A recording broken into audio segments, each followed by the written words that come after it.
Antonym हो गया बेटा? ये तो हो गया आप शत्रुता पाल रहे हो।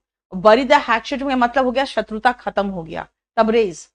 ऑयली टंग, ऑयली टंग का मतलब होता है खुशामद भरा जो लैंग्वेज होता है यार, इतना खुश कर देते हैं वो सबको, है ना। ही हैज ऑयली टंग।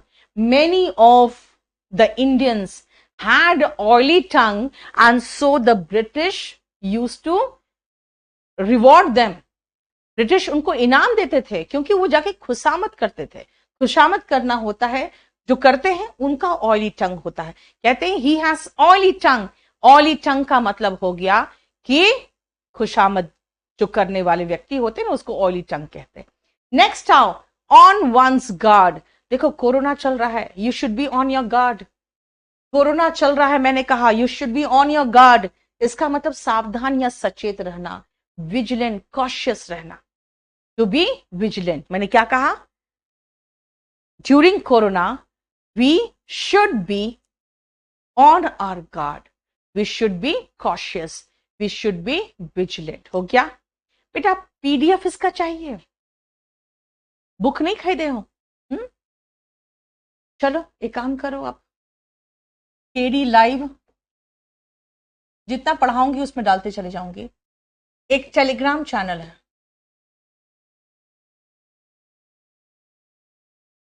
आप इसको केडी लाइव टेलीग्राम चैनल को आप सबसे पहले सब्सक्राइब कर लो और इसमें मैं देखती हूँ, डाल देती हूँ। अदरवाइज देखो बेटा, बुक अगर हो ना तो सबसे अच्छी बात है।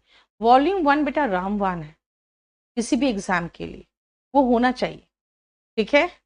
चलो अच्छा एक बात बताओ, तुम लोग सब जो पढ़ रहे हो, तुमने हमारे इस क्लास को लाइक तक नहीं किया है। कई लड़कों ने, देखो कई स्टूडेंट ने लाइक तक नहीं किया। बताओ, सारा मुफ्त खोर हराम खोर यही सब हो तुम लोग।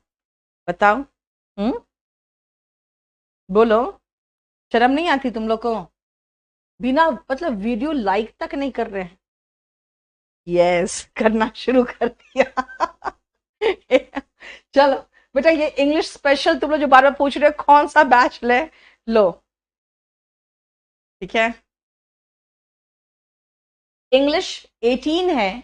देखो SSC, bank PO, CDS, air force, DSSS, NDA, TGT, PGT सबका सिलेबस कवर कर रही हूँ यार। 15 जून से शुरू हुआ है। चलिए, यस देखो सबने कर दिया।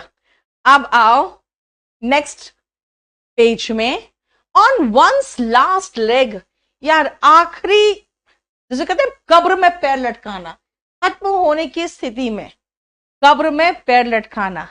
कई बार देखते हो यार एकदम 80 साल के बुढ़े भी है ना, एकदम यंग बनने की कोशिश करते हैं और उसके बाद कहेंगे कि अभी भी मेरी शादी अगर करवा सकते हो तो करवा दो। तो क्या कहोगे? कहोगे चचा अब शादी करके क्या करोगे? You are on your last legs, है ना। क्या बोलोगे कि अब शादी करके क्या करोगे? आपकी कब्र तो पैर पे लटके हुए है ना, पैर कब्र पे लटके हुए हैं।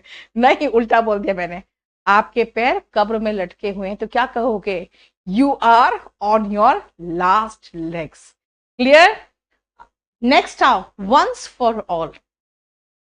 कई बार आप इरिटेट हो जाते हो, रोज कोई ना कोई वो पंगा करता है, कभी कमेंट करता है, कभी मुझे कुछ बोल के चला जाता है, कभी मेरे खिलाफ साजिश करता है, कभी मेरी चुगली करता है। तो आप गुस्सा में आकर क्या कहोगे? I just want to finish this problem once for all. बस मैं एक बार, आखिरी बार मैं ही इसको एक ही बार में खत्म करना चाहता हूं। Sometimes people just have very fierce kind of fight just because they want to finish that matter once for all. कई बार नहीं होता, कहते बस मैंने सोचा इसको एक ही बार में खत्म कर देना है इस मैटर को। So once for all का मतलब होता है हमेशा के लिए काम खत्म करना, for the last time, यानी कंक्लूसिवली, एकदम कंक्लूजन में। ओपन क्वेश्चन, अगर आप ओपन क्वेश्चन की बात करोगे बेटा तो उसका कोई एक जवाब नहीं हो सकता। ओपन क्वेश्चन का कभी भी कोई एक जवाब नहीं होता है। इसीलिए कई बार ऐसे देखोगे कि राजनीतिक पार्टियां भी और जितने भी हमारे लीडर्स हैं, किसी भी सवाल का जवाब वो बिल्कुल एकदम स्पष्ट नहीं देंगे। वो सीधा कहेंगे this is an open question, यानी सवाल जिसका एक से अधिक उत्तर हो सकता है ना, सवाल जिसका एक से अधिक उत्तर हो सकता है, that is an open question. So you can say there are many open questions that you have to face in life. कई बार ऐसा होगा एग्जैक्ट वन आंसर नहीं हो सकता उसका, और ना ही होना चाहिए, राइट? पामी डेज, बेटा पामी डेज का मतलब अच्छे और शांतिपूर्ण, यू कैन से समृद्ध. जब आपके पास बहुत अच्छा धन वगैरह होता है तो उसको कहते हैं समृद्ध और शांतिपूर्ण जो जीवन होता है ना? जब आप सोचते हो कभी कभी कि अरे बचपन में हमारे पास 2 गाड़ियां थी, मेरे फादर का बहुत अच्छा बिजनेस था, अब तो थोड़ा हम लोग को कोविड में प्रॉब्लम हो गया और इस तरह से बिजनेस में लॉस हो गया, नौकरी चली गई. तो you sometimes sit and think of your palmy days. Palmy days का मतलब होता है शांतिपूर्ण और बढ़िया, अच्छा खाना पीना, कपड़ा सब कुछ बढ़िया से मिल रहा था. That was palmy days. Palmy days मतलब होता है समृद्ध दिन, जिसमें आपको सुख, शांति और पैसा तीनों. ठीक है, क्लियर? नेक्स्ट आओ, पैंडोरास बॉक्स. बहुत लोग चाहते हैं कि भाई मैं शादी करूं और उसके बाद बहुत खुश रहूंगा, उससे मेरी शादी हो जाएगी ना, बहुत अच्छा लगेगा. बेटा marriage is a 9 days wonder. After that you will just open the Pandora's box, and that Pandora's box, the problems that comes out from the Pandora's box will become part and parcel of your life. समझ में आया English? जिसको समझ में आया वो जरा सा एक स्माइल कर दो बस. अगर समझ में आया तो, नहीं समझ में आया तो हिंदी में समझाऊंगी. मैंने क्या कहा? मैंने कहा आप चाहते हो बस उससे मेरी शादी हो जाए, मजा आ जाए. बेटा मैं आपको समझाती हूं. Marriage is a 9 days wonder. Marriage सिर्फ 4 दिन की चांदनी है. And marriage will open Pandora's box for you. What is Pandora's box? समस्याओं का भंडार खोल देगा, है ना? And that समस्याओं का भंडार will become a part and parcel of your life. What is part and parcel? इसका मतलब अभिन्न अंग. अभिन्न अंग, अभिन्न अंग. ठीक है, इनसेपरेबल पार्ट, जिंदगी का अभिन्न अंग बन के रह जाएगा. इसलिए बेटा कभी भी आगे मेरी याद आएगी आप लोगों को, देखना. समझ में आया? समझ में आया? पार्ट एंड पार्सल का मतलब है अभिन्न अंग. इसे कई बार आप सोचते हो कि भाई मुझे तो लेट नाइट तक काम करना पड़ता है, सुबह उठ के भी ऑफिस दौड़ना पड़ेगा. तो मैं कहूंगी यार this is part and parcel of your job. You must have known this. तुम्हें पहले से पता होना चाहिए था कि ये लाइफ का तो अभिन्न अंग है. तो मैंने ही कहा पैंडोरास बॉक्स का मतलब होता है बेटा ये एक बॉक्स था जिसको खोलने पर ग्रीक स्टोरी है सबके पीछे, है ना? सारी समस्याएं खुल गई. इससे पैंडोरास बॉक्स का मतलब होता है समस्याओं का बॉक्स. जैसे कि सरकार ने 370 जो एब्रोगेट किया, that opened Pandora's box, not for the government but for the political parties of Jammu and Kashmir, है ना? समस्याओं का पूरा भंडार खोल के रख दिया, वो बक्सा खोल दिया. A source of extensive but unforeseen troubles. उसके अंदर से कौन कौन सी समस्याएं निकलेगी तो बाद में पता चलेगा, है ना? क्लियर? नेक्स्ट बेटा यही कॉम्बो के साथ मेरा बैच आया है, बैच नंबर 18. नेक्स्ट आओ, पास्ट मास्टर.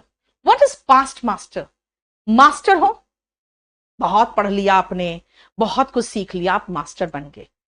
आपके आगे कोई और निकल गया, वो आपसे पास्ट मास्टर, यानी एकदम मंझा हुआ खिलाड़ी, बहुत एक्सपीरियंस्ड एंड एक्सपर्ट, जिसको आप कहोगे वेटरन.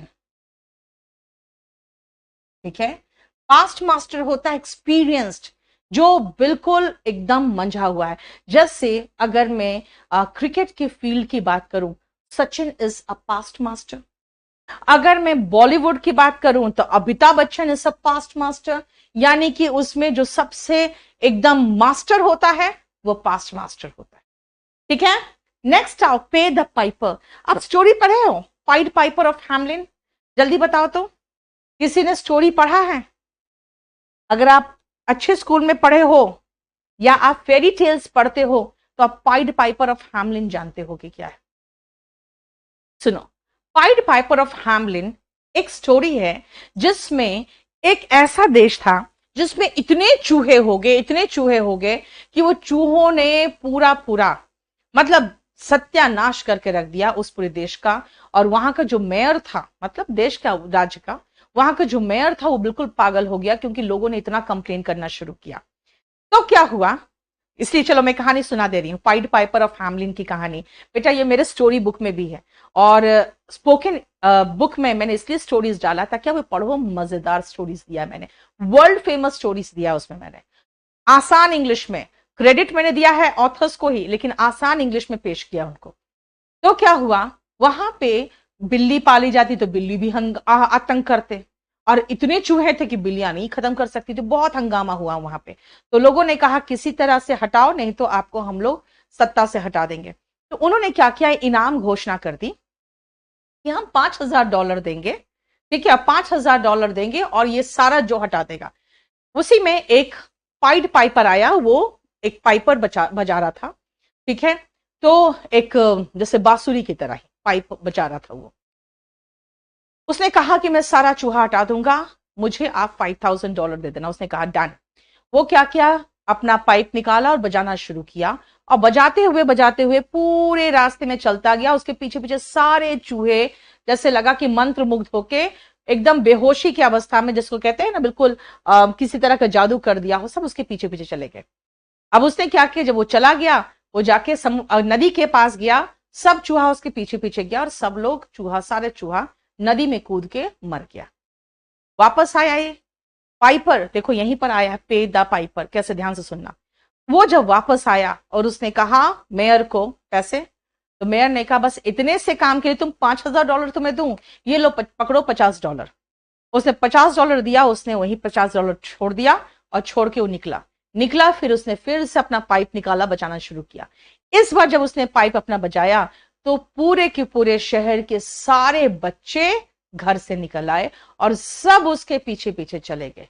अब पूरा गांव का बच्चा, पूरे शहर का बच्चा सारा खाली, कहां गया कुछ पता नहीं। उसके बाद सब लोग आके मेयर के सर पे सवार हो गए। फिर मेयर ने बिल्कुल रोना धोना वहां शुरू हो गया, पूरा शहर में मातम में चेंज हो गया। फिर बहुत मिन्नत करके वो पाइपर को बुलाया गया, उसको पैसे दिए गए, तो फिर सारे बच्चे वापस आए। तो कहते हैं आप किसी से काम करा रहे हो तो पैसे तो दोगे ना। पाइड पाइपर ऑफ हैमलिन की कहानी है। पे द पाइपर का मतलब होता है खर्च वहन करना।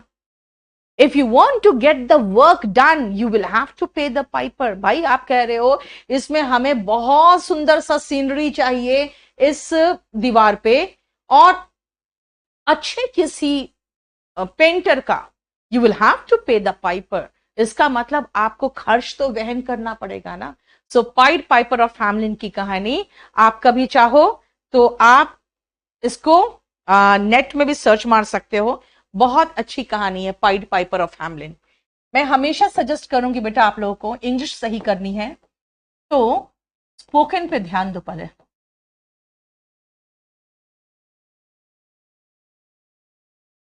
ठीक है, इंग्लिश अगर सही करनी है स्पोकन पे ध्यान दो। उसके लिए आपको बहुत अच्छी कहानियां पढ़नी चाहिए जो बेड टाइम स्टोरीज होते हैं। एक कहावत मैंने सुना था कि अगर आप अपने बच्चे को इंटेलिजेंट बनाना चाहते हो, रीड हिम स्टोरीज। अगर सुपर इंटेलिजेंट बनाना चाहते हो, रीड हिम मोर स्टोरीज।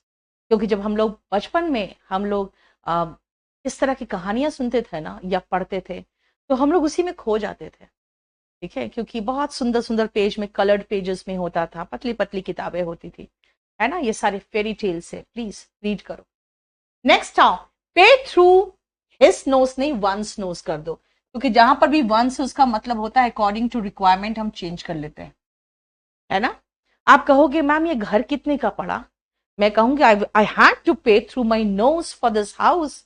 मतलब बहुत महंगा, बहुत ज्यादा खर्च पड़ गया मुझे ये घर खरीदने में। आई हैड टू पे थ्रू माई नोज, अत्यधिक खर्च वहन करना। टू पे डियरली यानी बहुत ज्यादा पैसे खर्च करना। ठीक है, क्लियर, बोलो कोई प्रॉब्लम। पहले की वीडियो डाउनलोड कर दो बेटा, सारा प्लेलिस्ट में है। अब वॉल्यूम 1 के प्लेलिस्ट में है। ठीक है, इसमें वॉल्यूम 1 भी है उसका प्लेलिस्ट में। नेक्स्ट आओ, पेनी वाइज पाउंड फुलिश।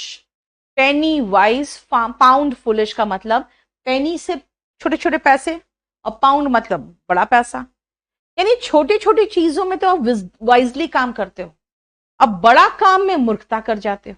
कई बार ऐसा होता है छोटे छोटे पैसे बचाते हो आप और बड़ा घाटा उठा लेते हो, है ना। तो इसका मतलब है छोटे खर्च में किफायत करना और बड़ी रकम बर्बाद करना या उड़ा देना, है ना, उड़ाना या बर्बाद कर देना।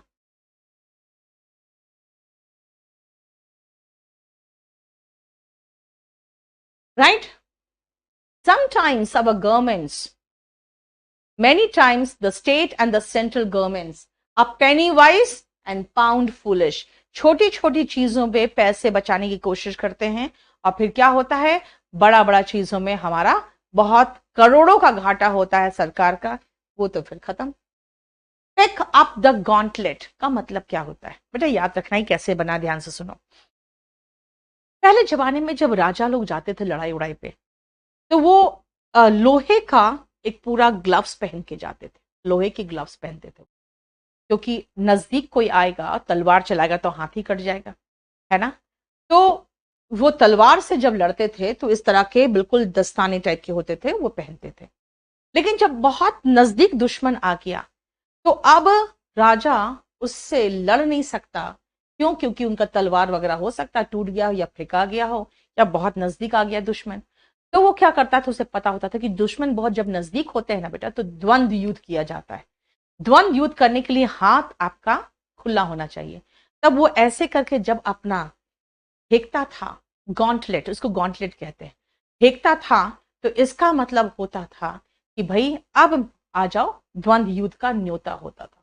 इसका मतलब हो गया चैलेंज कबूल कर लेना, यानी किसी के साथ मुकाबला कबूल करना is pick up the gauntlet. याद रखना, याद रखो, थ्रो द गॉन्टलेट का मतलब होता है चैलेंज करना and pick up the gauntlet का मतलब होता है चैलेंज कबूल करना। इसलिए मैं यहां पे एक और लिख दूं,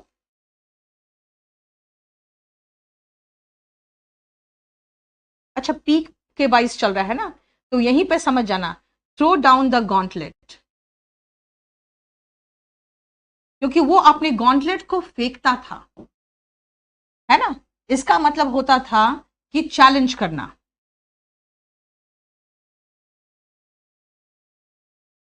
टू चैलेंज। और अगला व्यक्ति जो सामने खड़ा है वो अगर समझ जाता था, खैर उसका ऐसा कोई ये नहीं होता था, तरीका नहीं होता था कि वो गॉन्टलेट को पिक कर रहा है, लेकिन जैसे ये थ्रो करता था, यानी कि लो चैलेंज कर दिया मैंने, तो वैसे ही जब वो आगे बढ़ता था, that means he picked up the gauntlet. देखो, throw down the gauntlet and pick up the gauntlet का मतलब समझ जाओ, चैलेंज करना और चैलेंज कबूल करना, चैलेंज करना और चैलेंज कबूल करना, ठीक है, क्लियर। चलो 240 तक ही आज रखती हूं मैं, क्योंकि आज मैं बहुत थक गई, आज 3:30 बजे से लगातार क्लास ले रही। लेकिन आज मुझे पता था कि यार बच्चों को मेरे, जानते हो क्या होता है, कभी कभी लगता है यार नहीं उन लोगों ने पेड़ कर रखा है, उन लोगों का क्लास नहीं लूंगी तो प्रॉब्लम होगा, इससे चाहे कुछ हो जाता है, उन लोगों का क्लास लेते हैं। फिर आज मैंने सोचा ये तो गलत बात है यार, 9 बजे का क्लास में तो बच्चे मेरा इंतजार करते हैं, तो इसलिए मैंने कहा नहीं आज कुछ भी हो मैं क्लास लूंगी। बेटा आई एम वेरी सॉरी, थोड़ा सा बुढ़ापा आ गया है इसलिए थोड़ी सी आलसी भी हो गई हूँ। आज मैंने कहा कि यार शायद मैं आलसी हो गई, मैं पिछले क्लास में आई थी ट्यूसडे को, थर्सडे सैटरडे नहीं आई, तो आई एम वेरी सॉरी। मैं पूरी कोशिश करूंगी ट्यूसडे थर्सडे सैटरडे आपके लिए आने के लिए, और मंडे वेंसडे फ्राइडे छोटा छोटा सेशन लेके आऊंगी, मैं आधा घंटे का ही सेशन लेके आऊंगी, मैं स्पोकन कर लेके आऊंगी, ठीक है। बिजी रहती हूँ बेटा, क्या करूं, हो जाता है, क्योंकि जानते हो बहुत सारे काम रहते हैं मेरे ऊपर, मैनेजमेंट का काम है, देखो कौन आया, मैनेजमेंट का काम है, उसके बाद मेरा बेटा भी कभी कभी मेरे सर पे सवार रहता है, और अब सच कहूं तो थोड़ा सा बुढ़ापा भी आ गया, समझ सकते हो, है ना। अब मन करता है बैठ के खाऊं, कोई खिलाए मुझे, लेकिन कुछ लोगों की लाइफ झंड होती है मेरे जैसी, तो एनीवे मेरी कोशिश यही रहेगी, आई एम वेरी सॉरी पिछले सप्ताह में 2 दिन नहीं आई, कोशिश रहेगी कि मैं जरूर आऊं। और आज हो गया कौन सा दिन है, सैटरडे, मैं आपका ट्यूसडे थर्सडे सैटरडे लूंगी, ठीक है, क्योंकि मैं यही कोशिश कर रही हूं कि कम से कम इस बुक को इतने अच्छे से पढ़ा दूं कि मेरे बात तो यही रह जाएगा ना, फिर आप लोग, आपके छोटे भाई बहन सब इस बुक से पढ़ेंगे, मुझे याद करेंगे। सर आप क्लास ले रहे हैं पक्का? क्या ले रहे हैं पहले बताइए। मैं रीजनिंग ले रहे हैं, आप रीजनिंग में कहाँ तक पहुंचेंगे बताइए। स्पेशल बैंकिंग हमारा क्लास चलेगा। हाँ, जो चलेगा, क्योंकि देखिए बात क्या है सर, एक जो टीम थी, एक मिनट, एक जो टीम थी मेरे साथ, वो तो एसएससी में बिल्कुल इन्वॉल्व हो गई है और वो बहुत बिजी हो गई है एसएससी के सारे चीजों के साथ। जो मैं महसूस करती हूँ कि थोड़ा सा हम लोग बैंक पीओ वाले बच्चों को वो चीज नहीं दे पा रहे हैं जो हम देना चाहते हैं, स्पेशली बैंक पीओ वाले को। तो आपकी जिम्मेदारी है, 9 से 10 मैं क्लास ले रही हूँ, 10 बजे से आप बैंकिंग वालों का विशेष ध्यान रखिए, क्योंकि मेरे लिए बच्चे बहुत इंपॉर्टेंट है, मेरे हर के बच्चे। हाँ, मैथ्स किसका? रवि सर का क्या ले रहे हैं मैथ्स? बैंकिंग। ओके बेटा, तो बैंकिंग स्पेशल एक हम लोग सेशन शुरू कर रहे हैं, 8 से 9 बैंकिंग स्पेशल होगा मैथ्स, 9 से 10 मैं ले रही हूं, 10 से 11 रीजनिंग लेंगे धनखड़ सर बैंकिंग का, यानी 8 से 11 बैंकिंग वाले बच्चे बिल्कुल रेगुलर बेसिस पे आओगे। और मैं इंग्लिश में अपनी तरफ से पूरी कोशिश करूंगी, आप थोड़ा जल्दी फास्ट हो। एक बच्चे ने मुझे कह भी दिया कि मैम अभी तक आपका 3 ही चैप्टर हुआ। बेटा मैं क्या करूं, इसमें 350 इडियम्स एंड फ्रेजेस है और एक एक का एग्जाम्पल के बिना कराना सही नहीं। अच्छा इसमें कितना तक बना हुआ है? 240 तक तो मैंने करा दिया, कितना तक बना हुआ है? 300 तक बना हुआ है। इसका जरा पीडीएफ आज केडी लाइव के टेलीग्राम चैनल पे डाल दो, बच्चों को मैंने कह दिया है, ठीक है। जो नहीं खरीदे हैं बेटा खरीद लो वॉल्यूम 1, क्योंकि वो गुरु दक्षिणा तो दोगे ना कुछ तो, है ना। पूरा बुक्स तो मैं पढ़ा दूंगी, लेकिन आप शुरू करिए। सर मैं आपसे रिक्वेस्ट करूंगी, बैंकिंग स्पेशल जो 8 से 9 मैथ्स के सर को मैं बोल रही हूँ और रवि सर को 10 से 11 आप, बीच में मैं रहूंगी और मैं कोशिश यही करूंगी। अब संडे को मैं बैंक का एक पेपर नेक्स्ट वीक से मैं सॉल्व करवाऊंगी, तो वो लाइव रहेगा, ठीक है। लीजिए बात कर लीजिए। अच्छा इसके बाद तुरंत क्लास है नेक्स्ट, दूसरे लिंक में है, दूसरे लिंक अभी में, दूसरे लिंक में। हाँ जी सर बताइए। गुड इवनिंग, कैसे हो बच्चों आप सभी? बच्चों स्पेशल बैंकिंग के लिए जो आपकी क्लास चलेगी 10 से 11, वो स्पेशल बैंकिंग वाले बच्चों के लिए होगी। यानी जैसे मैम ने अभी बताया कि हमारी पूरी एक टीम एसएससी में इन्वॉल्व हो चुकी है, तो आप सभी की जो रिक्वायरमेंट थी बैंकिंग के लिए, वो बच्चों हम रिक्वायरमेंट पूरी करने जा रहे हैं। यानी 3 घंटे की शाम का सेशन पूरा हम लोग लेंगे। जैसे मैम ने अभी बताया 8 से 9 मैथ चलेगा, 9 से 10 मैम आएंगे और 10 से 11 आपकी रीजनिंग चलेगी। बच्चों रीजनिंग का जो लेवल रहेगा ना, ये हम लोग बिल्कुल हाई लेवल तक लेके चलेंगे। यानी बच्चे आप लोग कहते हैं कि सर बैंकिंग का लेवल बहुत हाई होता है, हम मानते वो हाई होगा, हम उससे भी ज्यादा आप लोगों को करवाएंगे। यानी बिल्कुल बेसिक से लेके हाई लेवल तक पूरी कंप्लीट बैंकिंग आप लोगों को करवाई जाएगी। यदि आप लोग यही 3 घंटे रेगुलर क्लास लेंगे तो इसमें कोई दोहराई नहीं है कि आप लोग बैंकिंग में कुछ पीछे रह जाओगे। और आप सभी के लिए बहुत बड़ी अपॉर्चुनिटी है बच्चों कि 3 घंटे रेगुलर आप लोगों को बैंकिंग की क्लासेस मिलेंगी। अच्छा एक चीज और है, अभी ऑलरेडी बैंकिंग के सेशंस चलते हैं हमारे चैनल में, Komal sir and team banking session ले रहे हैं, लेकिन मैं चाह रही थी कि एक रेगुलर सेशन, मतलब डेली बेसिस पे हो। जैसे डेली बेसिस पे क्या है ना, एसएससी वगैरह को, DSSB को, यूपीएसआई वाले को रेगुलर उनका एवरीडे सेशन है, वो सेशन मैं नहीं देख रही थी बैंकिंग का। हालांकि बैंकिंग में उन लोग एक टीम तो हमारा काम कर रहा है, लेकिन एक टीम को मैं चाहती हूँ रेगुलर बेसिस पे। तो बेटा अब रीजनिंग का क्लास चलेगा, इसके बाद दूसरे लिंक से आप लोग चले आना और मैं आपको ट्यूसडे को मिलूंगी इसके आगे की इडियम्स एंड फ्रेजेस के साथ। बेटा ये 350 इडियम्स है इसमें, ये खत्म होने के बाद तुरंत मैं चलूंगी नरेशन, और नरेशन चैप्टर में पता है 27 क्वेश्चन आते हैं एसएससी मेंस में, बहुत बढ़िया से पढ़ा दूंगी। Thank you so much, God bless you.